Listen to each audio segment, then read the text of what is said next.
செல்வ குமரன். பொய்யான மயிலேறும் காட்சி எழியாவும் ஒளி வீசும் தெய்வாம்சமே. பொய்யான என் வாழ்க்கை புவி மீது நிலையாக அருள் செய்ய வர வேணுமே.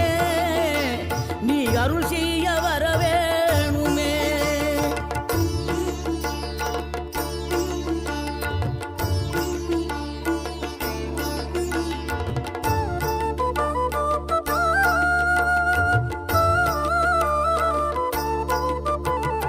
இகழ்தலையும் புகழ்தலையும் ஒரு முகமாய் கருதும்படி செவி உரைத்த முத்து குமரன். நீ வறுமையையும் வளமையையும் சமநிலையை உணரும்படி மதி கொடுத்த செல்வ